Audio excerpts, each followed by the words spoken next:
He called the other day, he said, "Can I help you with Iran?" I said, "No, you can help me with Russia." While the Israel-Iran conflict may have temporarily dialed down, the war in Ukraine continues to burn, 40 months in, and still no end in sight. And now, a chilling picture is emerging.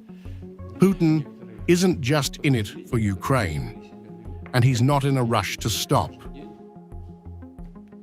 At the NATO summit this week, President Trump dropped a cold dose of reality that rattled the press gallery.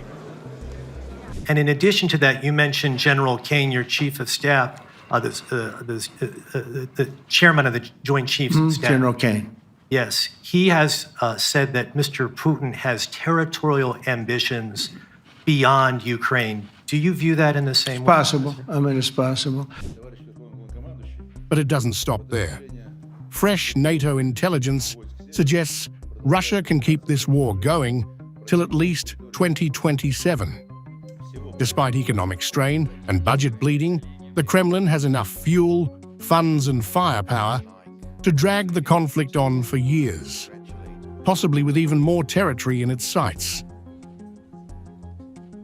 I think it's a great time to end it. I'm going to speak to Vladimir Putin and see if we can get it ended. Last week, they had, I guess, close to 7,000 young soldiers, Russian and Ukrainian soldiers were killed, 7,000 in 1 week. It's crazy. It's crazy. So I'll be speaking to Putin. Trump admitted, abandoning earlier boasts of a quick peace deal. Still, behind the sarcasm and bravado, it's clear. Putin isn't isolated, and he isn't desperate. In fact, it was Putin who called Trump, offering to mediate the Middle East standoff. But Trump flipped the script. "You help me get a settlement with you, with Russia," he said. That exchange alone changes the game. Back channels are open, even if Washington isn't ready to admit it. Russia has accused the US of stalling on diplomacy, from restoring embassies to direct flights. A third round of diplomatic talks has been delayed, and Moscow says the Americans are unwilling to budge.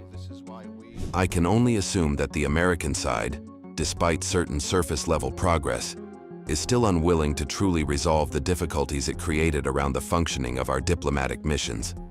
They're stalling, not out of logistics, but out of politics. We're not the ones walking away. It's Washington that keeps moving the goalposts. Putin remains calm and calculating. He's slashed the 2025 budget, but kept the military machine untouched. Oil revenues are down, yes, but Moscow is still paying for its war. And while critics scream collapse, Putin is playing for time. And of course, if we do not reach an agreement peacefully, we will achieve our military goals. Therefore, there is nothing unusual here. Some NATO officials even admit the Russian president might be receiving distorted intelligence, but the effect is the same: confidence. And that confidence may be well placed. Ukraine's battlefield strength is thinning. Manpower is stretched. Patriot missile systems still up in the air. The West debates, but Russia acts. Behind the fog of war, Putin's strategy is crystal clear. Don't chase peace. Don't rush the end.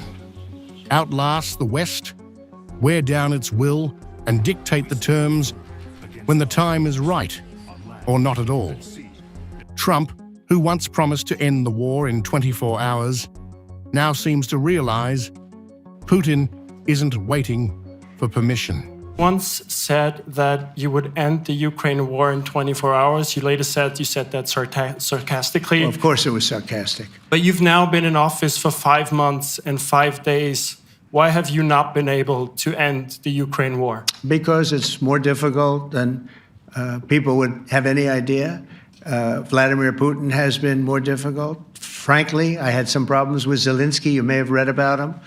And it's been more difficult than other wars.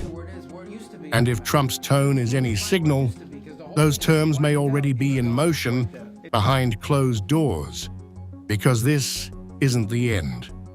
Vladimir Putin may only be getting started. I have said many times that I consider the Russian and Ukrainian peoples to be one people. In this sense, all of Ukraine is ours.